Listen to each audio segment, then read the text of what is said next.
दोस्तों आज की वीडियो में हम लोग लेसन नंबर 19 का न्यूमेरिकल सॉल्व करेंगे और इस वीडियो में इसका सारा न्यूमेरिकल सॉल्व हो जाएगा। ठीक है, जैसे हमने पिछले वीडियो में कहा था कि बस 13 न्यूमेरिकल्स बचे हैं, 13 या 12 यही बचे हैं। ठीक है, ये खत्म हो जाएगा तो हम लोग अगला लेसन शुरू करेंगे, विद्युत धारा विभव एवं विद्युत सेल 20 नंबर। ठीक है, तो देखिए इसमें हमें शुरू करना है 24 नंबर क्वेश्चन से। पिछले वीडियो में 23 तक सॉल्व किए थे और इसमें करना है 24 नंबर क्वेश्चन से। तो देखिएगा 24 नंबर क्वेश्चन सॉल्व कैसे करेंगे।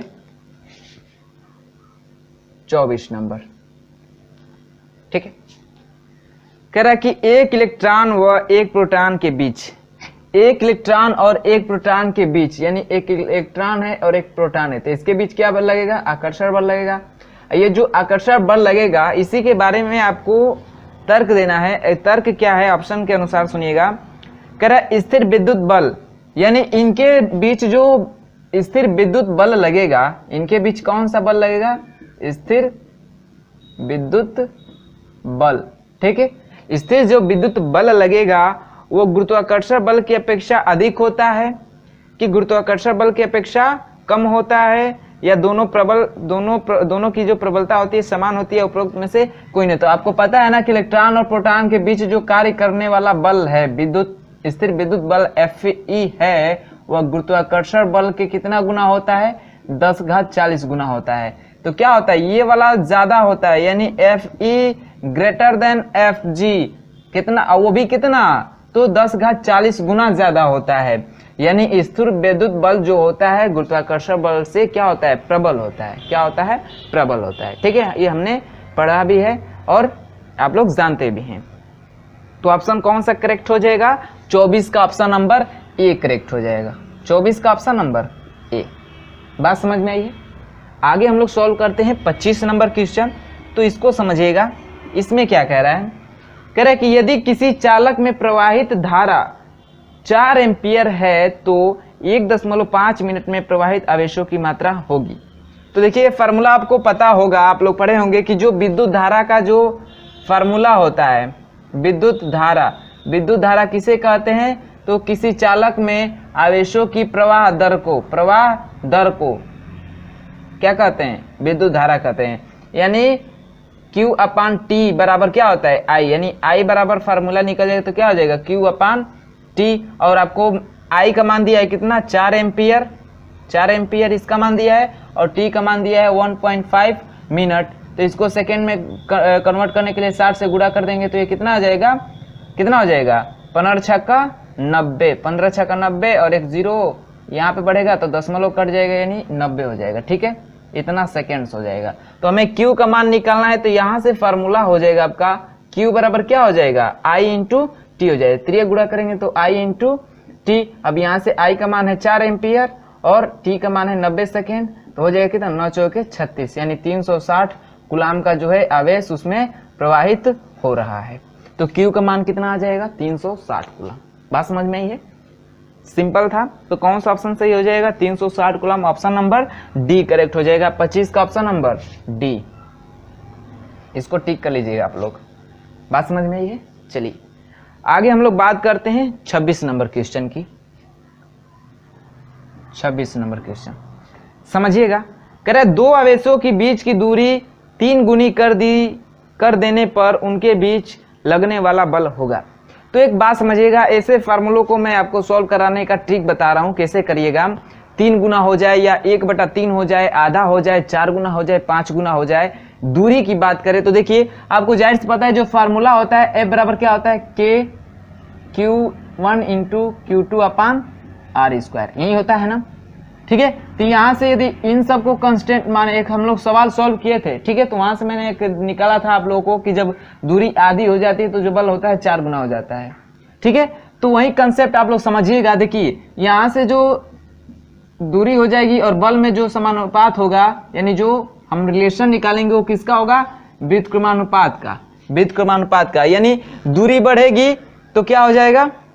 बल घट जाएगा। व्युत्क्रमानुपात यही कहता है ना कि ये बढ़ेगा तो ये घटेगा, ये घटेगा तो बढ़ेगा। ठीक है, इसका मतलब इसका अपोजिट होता है, इसका अपोजिट। यानी हम कहें कि दूरी जो हो जाए 2 गुना हो जाए तो बल क्या हो जाएगा, आधा हो जाएगा। बल क्या हो जाएगा, आधा। यानी कहने का मतलब जस्ट अपोजिट, जस्ट अपोजिट। यानी इसका कह दीजिए 2 गुना कह दीजिए, दूरी को 2 गुना कर दीजिए, या दूरी को 3 गुना कर दीजिए, या दूरी को 4 गुना कर दीजिए, या 5 गुना कर दीजिए।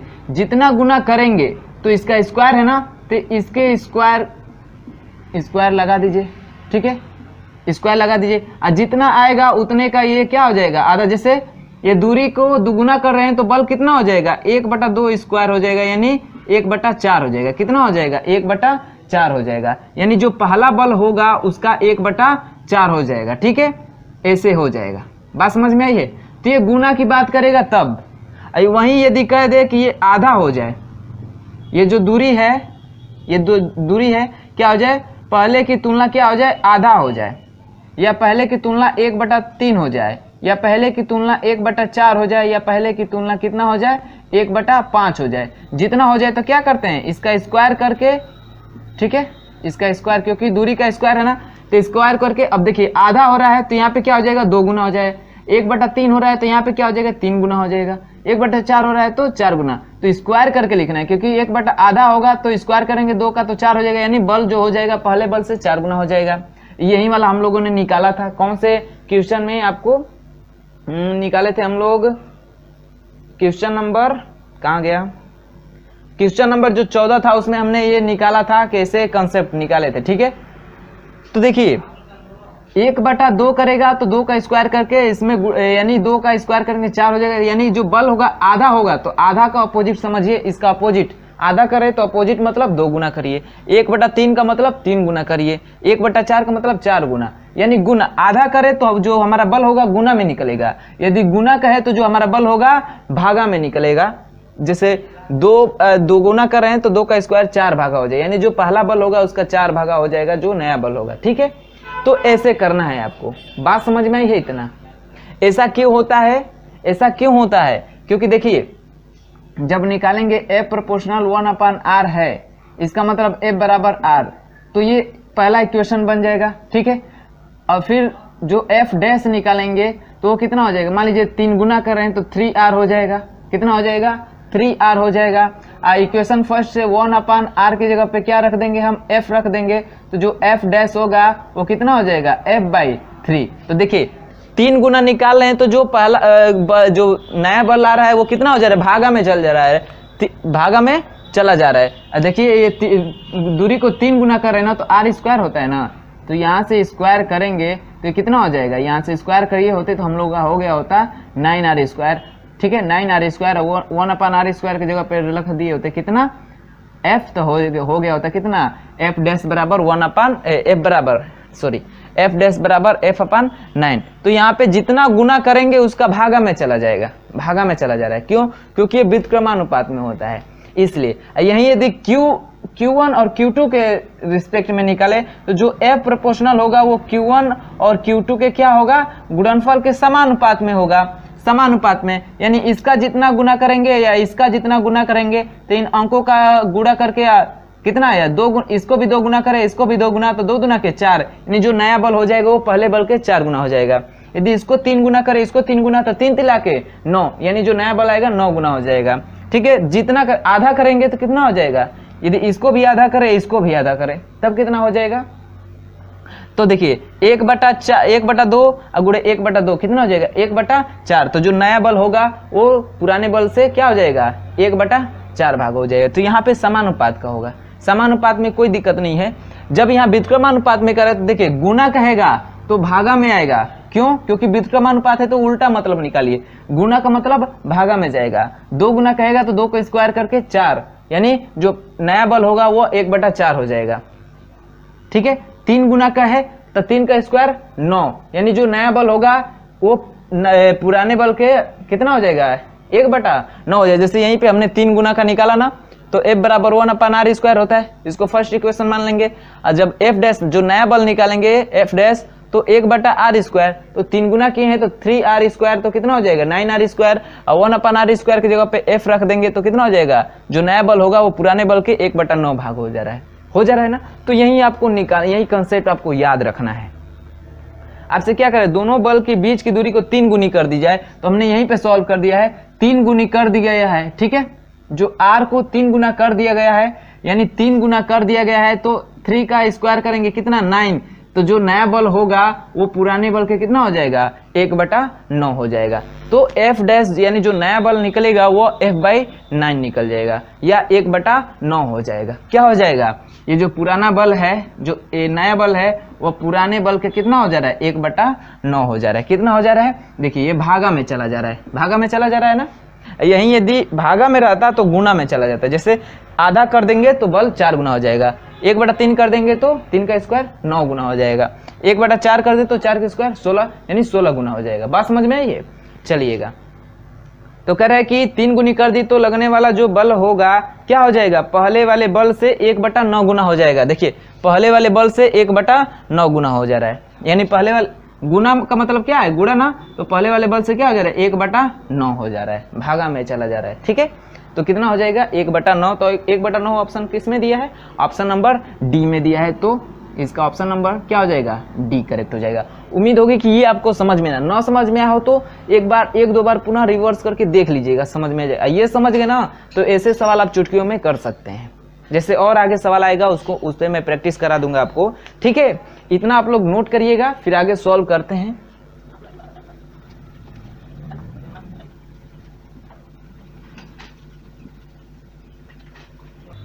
चलिएगा बात करते हैं आगे 27 नंबर क्वेश्चन।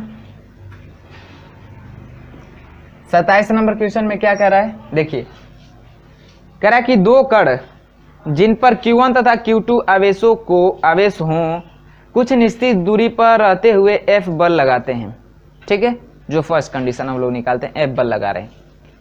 कह रहा है यदि दोनों कणों के बीच की दूरी आधी कर दी जाए, देखिए दूरी को क्या किया जा रहा है, आधा किया जा रहा है, तो जो बल होगा इसका स्क्वायर कर देंगे यानी 4 गुना हो जाएगा। कितना हो जाएगा 4 गुना हो जाएगा, ठीक है। जो बल होगा वो कितना हो जाएगा 4 गुना हो जाएगा, जो अभी हमने कंडीशन बताया है पीछे, ठीक है। 26 वाले क्वेश्चन में जो हमने बताया कि ऐसा जब भी ये आधा की बात करे तो इसका स्क्वायर करके समझिए उतना गुना हो जाएगा, और गुना की बात करें तो भागा में, यानी यही यदि 2 गुना करते तो 1/4 गुना हो जाता, पुराने वाले बल से 1/4 हो जाता, ठीक है। तो आधा कर दी जाए और प्रत्येक कण का आवेश 3 गुना कर दिया जाए, और प्रत्येक कण का आवेश जैसे Q1 और Q2 है ना, तो इसको भी 3 गुना कर दिया जाए, इसको भी 3 गुना, तो हमने कहा कि इनका मल्टीप्लाई कर दीजिए, 3 3 के 9, तो जो बल होगा कितना हो जाएगा 9 गुना हो जाएगा, ठीक है। तो देखिए वही बल 4 गुना भी हो रहा है, वही बल 9 गुना भी हो रहा है, यानी एक बार आवेश को बढ़ा रहे हैं तो इतना हो जाएगा, दूरी को इसे कर रहे हैं तो इतना हो जाएगा, तो इसका आपस में मल्टीप्लाई कर दीजिए तो कितना 9 चौके 36, यानी जो टोटल बल जो हो जाएगा 36 गुना हो जाएगा, ठीक है। पुराने वाले बल से कितना हो जाएगा 36 गुना। बात समझ में आई है, बात समझ में आई है। नहीं तो देख लीजिए वही इक्वेशन आपका बनेगा F बराबर K Q1 Q2 अपान R², ये हमारा फर्स्ट बन जाएगा इक्वेशन। और सेकेंड F डैश जो हो जाएगा क्या हो जाएगा, K Q1 को भी 3 गुना कर रहे हैं और Q2 को भी 3 गुना कर रहे हैं, अपान दूरी को आधा कर रहे हैं तो 1/2 R का स्क्वायर हो जाएगा। देखिए इसका गुणा करेंगे तो 3 3 के 9, तो हो जाएगा F डैश बराबर 9K Q1 इंटू Q2 अपान, देखिए इसका स्क्वायर करेंगे तो 1/4, ये बटा का बटा है तो 4 ऊपर चला जाएगा, यानी ऊपर भी 4 का गुणा हो जाएगा, अब बटे में R²। देखिए तो इतना के स्थान पे आप क्या रख सकते हैं, F रख सकते हैं, F रख सकते हैं, तो जो F डैश हो जाएगा कितना हो जाएगा 9 चौके 36, इसके जगह पे F, यानी जो पुराना बल है उसे कितना गुना हो गया 36 गुना हो गया ना। तो वही तो हमने किया है, जब Q और Q2 का जितना गुना कहे तो ये समानुपात में होता है, ये क्या होता है समानुपात में, तो जितना कहेगा इसको जितना गुना कहेगा इसको जितना, उनका आपस में मल्टीप्लाई कर देंगे तो उतना गुना हो जाएगा बल। यदि दूरी को कर रहा है आधा करेगा, यानी आधा भागा में करेगा, आधा या 1/3 या 1/4 करेगा तो उसका स्क्वायर करके समझिए उतना गुना हो जाएगा, यही गुना कहे तो इतना भागा हो जाएगा। तो वही जो बल है इतना गुना भी हो रहा है, इतना गुना भी हो रहा है। तो आवेश के कारण इतना गुना हो रहा है और दूरी को चेंज करें तो इतना गुना हो जा रहा है। तो जो टोटल हमारा बल हो जाएगा कितना हो जाएगा, 9 चौके 36 गुना हो जाएगा। कितना हो जाएगा, 36 गुना। बात समझ में आई है? तो आपको इससे बेहतर करने से आसान हो जाएगा ये वाला। बात समझ में आएगी? यदि कंसेप्ट आप लोग समझ गए हैं तो ये बेहतर हो जाएगा करना। ठीक है, तो 36 गुना हो जाएगा। ऑप्शन नंबर कौन सा करेक्ट हो जाएगा, 27 का 36F आया है ना, यानी पुराने वाले ये 36 गुना का मतलब यानी पहले वाले बल से 36 गुना। ठीक है, हम F डैश नया बल निकालते हैं, अब पुराना बल F ही मानते हैं ना, तो वहीं पुराने वाले बल से इतना गुना हो जाएगा 36 गुना। तो ऑप्शन कौन सा करेक्ट हो गया है, ऑप्शन नंबर सी करेक्ट हो गया। 27 का ऑप्शन नंबर सी लॉक कर लीजिएगा। ठीक है, बात करते हैं 28 नंबर क्वेश्चन की। देखिए, कह रहा है एक प्रोटॉन तथा एक इलेक्ट्रॉन एक दूसरे को के समीप लाने पर इनकी स्थितिज ऊर्जा क्या होती है। तो आपको पता है इलेक्ट्रॉन माइनस होता है, प्रोटॉन पॉजिटिव होता है। इनमें कौन सा बल लगता है, आकर्षण बल लगता है। आकर्षण बल लगता है तो इनमें आकर्षण बल लगेगा, तो जब इनको समीप लाएंगे तो इनकी स्थितिज ऊर्जा क्या हो जाती है, घट जाती है। जो स्थितिज ऊर्जा होती है वो क्या होती है, घट जाती है। क्या होती है, घट जाती है। यहीं प्रतिकर्षण होता तो गतिज ऊर्जा स्थितिज ऊर्जा बढ़ जाती। तो ऑप्शन कौन सा करेक्ट हो जाए, स्थितिज ऊर्जा घट जाती है। ऑप्शन नंबर बी करेक्ट हो जाएगा। 28 का ऑप्शन नंबर बी। समझ में आ रहा है? चलिए 29 नंबर क्वेश्चन देखिए। 29 नंबर कह रहा है दो कण जिन पर Q1 तथा Q2 के आवेश हैं एक निश्चित दूरी पर रखने से एक दूसरे पर F बल लगाते हैं। देखिए एकदम 27 क्वेश्चन वाला सॉल्व ऐसे एकदम ऐसे ही सॉल्व कर लीजिएगा इसको। ठीक है, देखिए कैसे आसान जल्दी से हो जाएगा, आपको इक्वेशन ऐसे नहीं बनाना पड़ेगा। ठीक है, कह रहा है कि इतना यदि दोनों कणों की बीच की दूरी को घटाकर 1/3 कर दे। देखिए अब दूरी को घटा के 1/3 कर रहे हैं ना, तो इसका स्क्वायर करिए कितना हो जाएगा, 3 3 9, यानी जो बल हो जाएगा कितना हो जाएगा, 9 गुना हो जाएगा पहले वाले बल से। कितना हो जाएगा, 9 गुना। अब कह रहे प्रत्येक कण का आवेश 2 गुना कर दिया जाए, और प्रत्येक कण का आवेश यानी Q1 को भी 2 गुना कर दे रहे हैं और Q2 को भी क्या कर दे रहे हैं, 2 गुना कर दें। तो इनका आपस में गुणा करते हैं, कितना हो जाएगा, 4 गुना हो जाएगा। कितना हो जाएगा, 4 गुना। तो एक बार देखिए वहीं बल आवेश को बढ़ा रहे हैं तो 4 गुना हो रहा है, और दूरी को चेंज कर रहे हैं तो 9 गुना हो जाएगा। फिर इसका आपस में गुणा कर दीजिए, कितना हो जाएगा, 9 चौके 36 गुना हो जाएगा। कितना हो जाएगा, 36 गुना। इसका भी ऑप्शन कौन सा करेक्ट हो जाएगा, 36 गुना। यानी इसका भी 36 गुना है और इसका भी 36 गुना आया था। ठीक है, तो कौन सा करेक्ट हो जाएगा, 36 गुना। ऑप्शन नंबर बी में दिया है 36, तो इसका ऑप्शन नंबर कौन सा करेक्ट हो जाएगा, ऑप्शन नंबर बी। समझ में है? तो ये आसान है बिल्कुल। ठीक है, समझ गए हैं? क्योंकि दूरी का क्या, दूरी यदि 1/3 करेंगे तो इसका स्क्वायर करके उतना गुना कर दीजिए। यही दूरी अगर 3 गुना होती तो इसका स्क्वायर कर देंगे, कितना हो जाएगा, 9। तो जो बल हो जाएगा 1/9 गुना हो जाएगा। क्या हो जाएगा, 1/9 गुना। देखिए 3 गुना होगा तो 3 का स्क्वायर 9, तो 1/9 करेंगे। और यदि 1/3 है तो इसका स्क्वायर करके डायरेक्ट 9 गुना हो जाएगा। बात समझ में आई है? तो बस यही व्युत्क्रम अनुपात का मतलब यदि गुना में है तो भागा में चला जाएगा, भागा में है तो गुना में चल जाएगा। बात समझ में आई है? चलिए नोट करिएगा इतना, फिर आगे देखते हैं हम लोग 30 नंबर क्वेश्चन। इतना नोट करिए।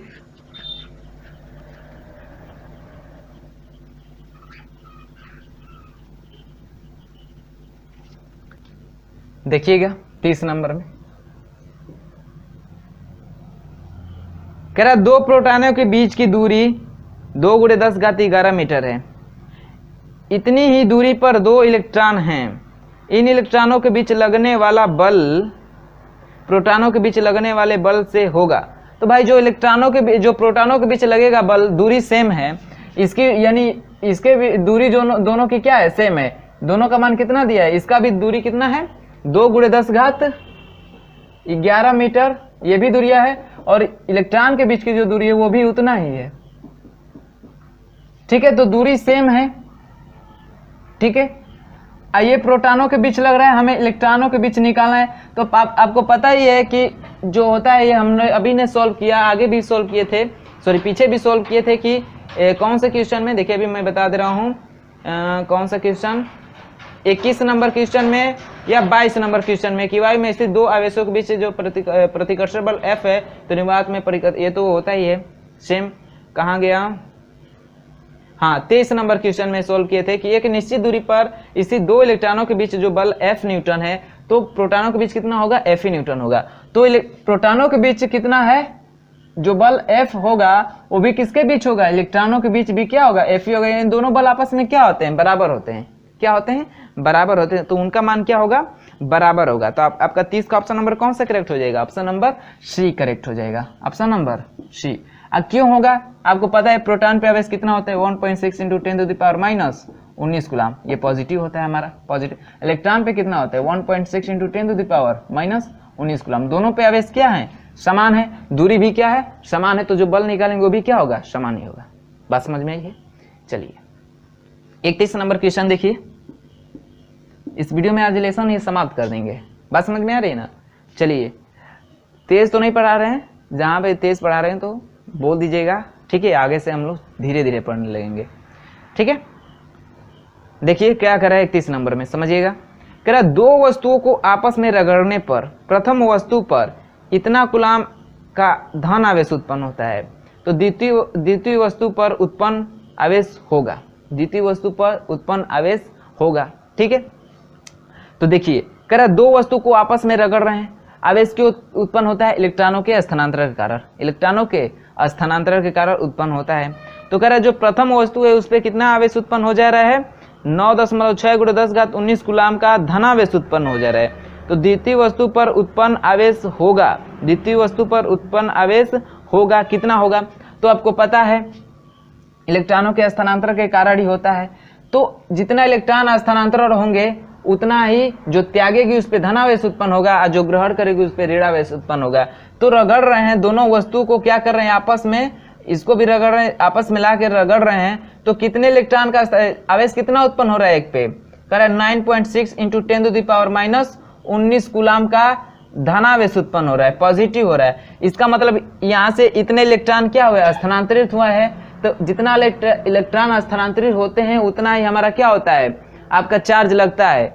यदि त्यागेगी वस्तु, यानी जैसे मान लीजिए रगड़ रहे हैं तो इस वाले हाथ से इलेक्ट्रॉन इस पे जा रहे हैं, तो इस पे जितने इलेक्ट्रॉन जाएंगे उतने पॉजिटिव चार्ज चढ़ जाएंगे, ये जितना इलेक्ट्रॉन ग्रहण करेगी उतना इस पे नेगेटिव चार्ज उत्पन्न हो जाएंगे। तो ये वस्तु इतना धनावेशित हो जा रही है, इसका मतलब इतने इलेक्ट्रॉनों का क्या हो रहा है, स्थानांतरण हो रहा है। ये क्या कर रही है, त्याग रही है। क्या कर रही है, इलेक्ट्रॉन इधर से इधर को मूव कर रहे हैं। तो इतने इलेक्ट्रॉन मूव किए, यहाँ से यहाँ गए तो इस पे इतना धनावेश चार्ज हो गया, ये इतना ग्रहण किए तो उस पर इतना ही क्या हो जाएगा, ऋणावेश चार्ज हो जाएगा। कितना हो जाएगा, ऋणावेश चार्ज हो जाएगा। तो उतना ही होगा। बात समझ में आई है, क्योंकि इलेक्ट्रॉन के बराबर जितना इलेक्ट्रॉनों का स्थानांतरण होता है उतना ही आपका चार्ज लगता है वस्तु पे।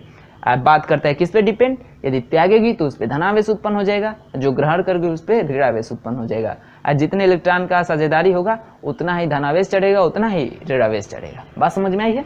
तो इसका ऑप्शन नंबर कौन सा करेक्ट हो जाएगा, ऋणावेश उत्पन्न होगा 9.6 × 10⁻19 कूलम का ऋणावेश उत्पन्न होगा किस पे, यानी ऑप्शन नंबर बी, इस दूसरी वस्तु पे भी ऋणावेश उत्पन्न हो जाएगा उतना का ही। तो ऑप्शन नंबर बी करेक्ट हो जाएगा। समझ में आया, समझ में आया। चलिए आगे हम लोग बात करते हैं 32 नंबर क्वेश्चन। कह रहा है कि सिलिकॉन है, सिलिकॉन क्या है, हमारा अर्धचालक है। जो सिलिकॉन होता है, सिलिकॉन, इसको SI से डिनोट करते हैं ना, ये क्या होता है, हमारा अर्धचालक होता है, सेमीकंडक्टर होता है, अर्धचालक। क्या होता है, अर्धचालक होता है। सिलिकॉन, जर्मेनियम, ये हमने पढ़ा ही है। तो अर्धचालक ऑप्शन नंबर ए करेक्ट हो जाएगा। 32 का ऑप्शन नंबर ए, ठीक है।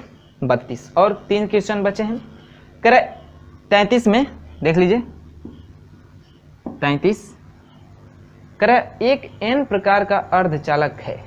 जो n प्रकार का अर्धचालक होते हैं, n से क्या होता है, हमने बताया था निगेटिव। क्या होता है, निगेटिव, यानी क्या होते हैं, ऋणावेश होते हैं। क्या होते हैं, ऋणावेश होते हैं वो, ठीक है। तो इसमें ऋणावेशित होते हैं, धनावेशित होते हैं, उदासीन होते हैं, इनमें से कोई नहीं, ठीक है। तो n टाइप का मतलब निगेटिव होता है, लेकिन उसमें हमने बताया था कि जो n टाइप होता है, जो n टाइप होता है या जो p टाइप होता है, ये जो दोनों ही टाइप होते हैं ये क्या होते हैं, विद्युत उदासीन होते हैं। क्या होते हैं, विद्युत उदासीन होते हैं, उदासीन होते हैं। क्या होते हैं, विद्युत उदासीन होते हैं। ये बात ध्यान रखिएगा। ये ना कि n से निगेटिव हमने बताया था, p से पॉजिटिव, ये मत मानिए कि ये पॉजिटिव होते हैं निगेटिव होते हैं, ये नहीं, दोनों ही क्या होते हैं, विद्युत उदासीन होते हैं। तो 33 में उदासीन कौन सा ऑप्शन दिया है, उदासीन ऑप्शन नंबर सी में दिया है। तो 33 का ऑप्शन नंबर कौन सा करेक्ट हो जाएगा? विद्युत उदासीन होते हैं, तो ऑप्शन नंबर सी करेक्ट हो जाएगा। एन टाइप भी विद्युत उदासीन होता है और पी टाइप भी विद्युत उदासीन होता है। बात समझ में आई है? चलिए बात करते हैं आगे 34 नंबर क्वेश्चन की। 34 तो क्या करा इसमें कि यदि एक कांच की छड़ को रेशम के कपड़े पर रगड़ा जाए तो कांच की छड़ पर आवेश आ जाता है। ठीक है, यदि एक कांच की छड़ है, जो छड़ है वो किसकी है? कांच की है, और जो कपड़ा है यानी जो कपड़ा है वो किसका है? रेशम का है। तो रेशम के कपड़ा से हम क्या कर रहे हैं? उस पर रगड़ रहे हैं, तो कांच की छड़ पे कौन सा आवेश आएगा? धन आवेश आएगा कि ऋण आवेश आएगा? यानी कांच की छड़ इलेक्ट्रॉन का त्याग करेगी कि इलेक्ट्रॉन को ग्रहण करेगी? इलेक्ट्रॉन का त्याग करेगी तो धन आवेश आ जाएगा। इलेक्ट्रॉन को ग्रहण करेगी तो कौन सा आवेश आ जाएगा? ऋण आवेश आ जाएगा। ठीक है, तो जो हमारा होता है जब कांच को रेशम के कपड़े से लपेटते हैं, ठीक है, रेशम के कपड़े से लपेटते हैं, तो इस कांच से कुछ इलेक्ट्रॉन कहाँ पे जाके चिपक जाते हैं? रेशम के कपड़े पे चिपक जाते हैं। क्या होते हैं? जब भी आप कांच की छड़ को रेशम के कपड़े से आप रगड़ेंगे, ठीक है, उस पर घिसटेंगे, ऐसे रगड़ेंगे, तो क्या होगा? कांच से इलेक्ट्रॉनों का स्थानांतरण हो जाता है किस पे? इस रेशम के कपड़े पे। तो अब कांच से इलेक्ट्रॉन स्थानांतरित होते, जाहिर सी बात है कांच पे कौन सा चार्ज आ जाएगा? पॉजिटिव चार्ज आ जाएगा। और रेशम पे क्या आ जाएगा? निगेटिव चार्ज हो जाएगा। क्या हो जाएगा? Negative charge. और जितना चार्ज होगा, कितना चार्ज होगा, वो बात करेगा कितने इलेक्ट्रॉन स्थानांतरित हो रहे हैं उन पे। ठीक है, आपको पता है एक इलेक्ट्रॉन पे 1.6 × 10⁻⁻19 कूलम का आवेश होता है। अब जितने इलेक्ट्रॉन होंगे, 3 होंगे तो 3 से गुणा कर दीजिए, 16 × 48 4.8 हो जाएगा। 5 इलेक्ट्रॉन जा रहे हैं तो 16 × 85 यानी 8 × 10⁻19 कूलम का आवेश, धनावेश ऋण आवेश ऐसे उत्पन्न हो जाएगा। ठीक है, तो क्या हो जाता है? कांच धनावेशित हो जाता है। तो आपका ऑप्शन नंबर कौन सा? छड़ के बारे में पूछ रहा है ना, छड़ क्या हो जाएगा? पॉजिटिव हो जा रहा है, तो धनावेश हो जाएगा। ऑप्शन नंबर कौन सा करेक्ट हो जा रहा है? Option number b. बात समझ में आई है? आगे लास्ट क्वेश्चन है हमारा 35 नंबर क्वेश्चन। ठीक है, इसी के साथ ये लेसन समाप्त हो जाएगा। तो देखिए कह रहा है इसमें +10 माइक्रोकूलम तथा -10 माइक्रोकूलम का आवेश वाले दो बिंदु आवेश एक दूसरे से 5 मीटर की दूरी पर स्थित हैं। दोनों आवेशों के मध्य कार्य करने वाला बल होगा। तो देखिए जैसे बात है, एक प्लस है एक माइनस है, आकर्षक बल लगेगा।